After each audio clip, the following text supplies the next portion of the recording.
So let's do recommendations. So I watched Recreators this last week, and I'm gonna recommend Recreators because, bitch, that was good.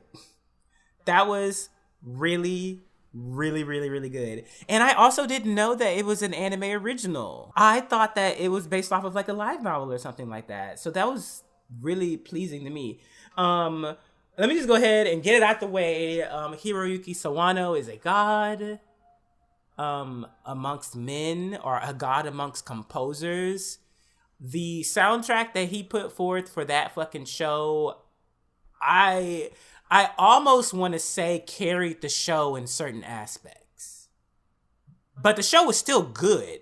But that soundtrack and like the like Brave the Ocean, when Brave the Ocean came in during certain parts, I was like, yes, like this is building this shit up perfectly. Like I'm here, like bum bum bum bum bum bum bum. Yeah, like that music takes a very ridiculous and stupid concept and hypes your balls off.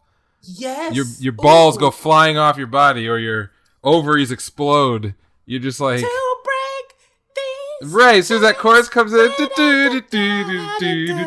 you're like, oh shit, it's about to go down. You got people like shooting missiles. You have another girl playing an assault rifle with a sword. Like, and listen, nothing makes sense, but it does make sense because it's well written. My God.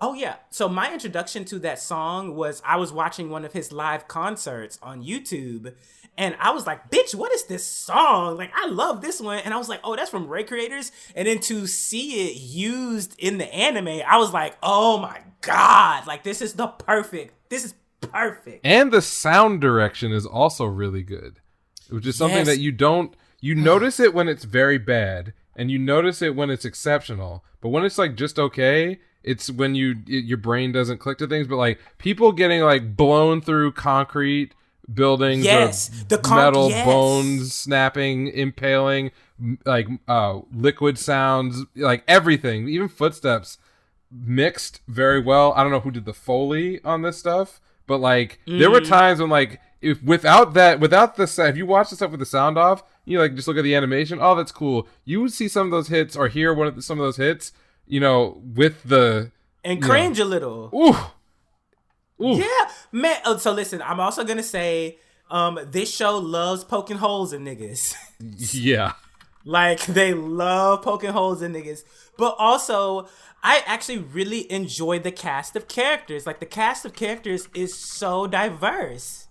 It is so, it's so good. Like I highly, highly recommend this shit. And I also want to say that like, during those last few episodes, during like a certain scene, it's only gonna be like when Homeboy was it in the Mecha Kanoya, when he had to do like a specific thing and he like reeled his body back and like all of the screens like appeared around him in the mecha. Oh, like, you knew what was up. Thing.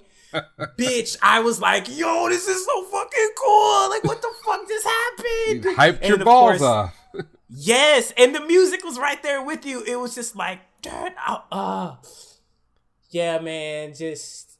And I can't really say enough about the Hikayu character. Hilarious. The fact that she didn't realize that she was in like an X game. Oh man, when that character came in, I kind of was just like, are we doing this? Are they really doing this? Like, I thought she was just from like a regular shoujo or some shit like that. And I was like, oh no, she's from hentai. Yeah. It took me a minute too, because I was like, oh, from a dating game. And then it got really obvious it was a different kind of game. Yeah. But she didn't know. That was the wildest part. Yes. Yeah. Well, that's the thing though. Like, we don't really know which points in time that all these characters were taken from their stories. So like, we probably got her ass at the very beginning of the fucking game before what was Homeboy's her boo's name that she kept fucking saying? Mamoru? It wasn't Mamoru, was it? Was it Mamoru? It was something, but I was just like, girl, we know that you slobbed on it and bopped on it and everything. Like they let us know. Yeah, all of it. And then like when she met her creator and was fucking disgusted, as she should have been. Oof. Yeah, okay, but I'm not gonna lie. I loved her power up. Of course you did. That shit was fucking great. Her power up was cool as fuck. When she made that ball chain, I was like, oh shit. Right, and then she hits the pose, and then she's like, oh, this is so gross. Yeah, she was like, why do I have to fucking Why am I wearing this? Like, what the fuck? I loved it though. I loved it. Oh, I loved it. I really, actually, Meteora, I did not see that character, like, being that important. And I was like, oh, this is the main bitch. Like, she's the one. I could just go on and on about almost all of them. But I will say that Magane was, like, my favorite. Like, I just love that character. I just love. Yeah, it was good. It was really fucking good. It deserves all the praise that it gets. And yep, I could gush about it too, but go watch Sawano, it. Yeah, go watch it. I need Sawano Hiroyuki to do like at least 3 soundtracks a year. Like, come on, like, just give it fucking to me. This was actually like, and this, I think this was the most recent show that he worked on, isn't it? He did some contribution for the last season of Attack on Titan. What's it called? Shoot. Why am I brain blanking? 7 Deadly Sins. Oh, I don't even watch that shit. Yeah, so it was it was a bad season, but I think he had music contribution there.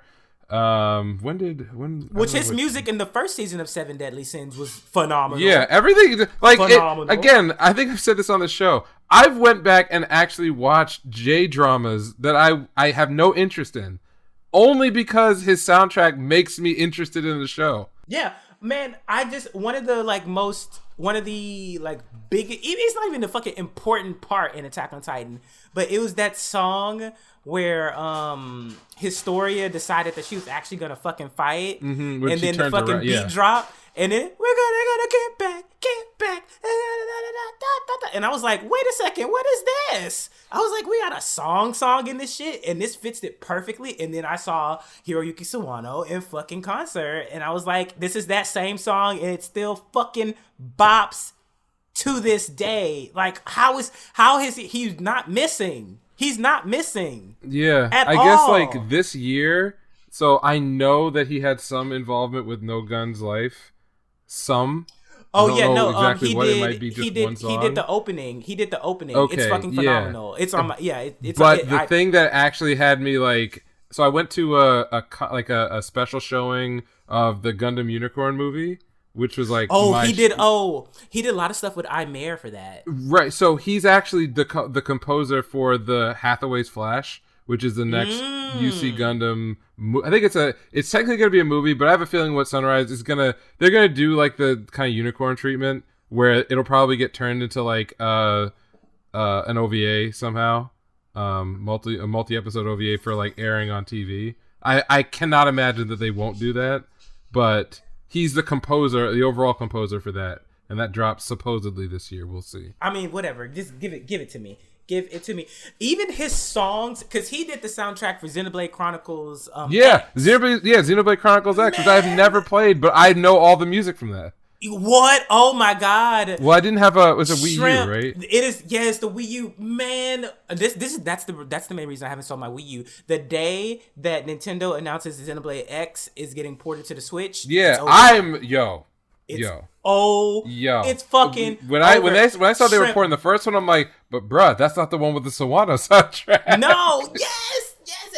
And so also one of my like most vivid memories of that game is, so it's like hugely open world, and you can like run into monsters that are like way over your levels level higher. Yeah, way over your level. But they also have like the specialty monsters, which are your level, but they're like elite. So they're like, even if you are the same level, you still gonna have to like strategize, beat them niggas.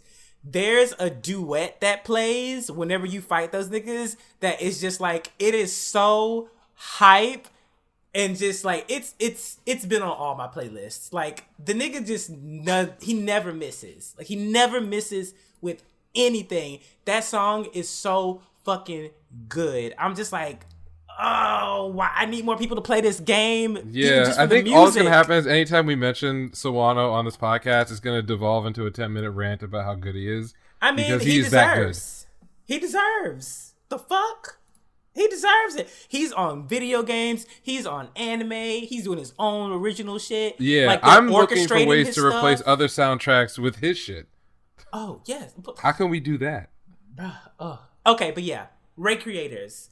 And also, if you guys still have not gone and listened to Sawano Hiroyuki shit, go listen to Sawano Hiroyuki shit.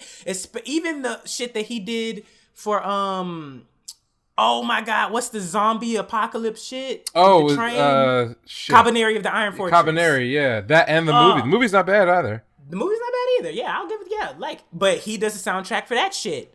Phenomenal. Like, okay, yeah, we're about to. All right. Anyways, yeah, Ray creators.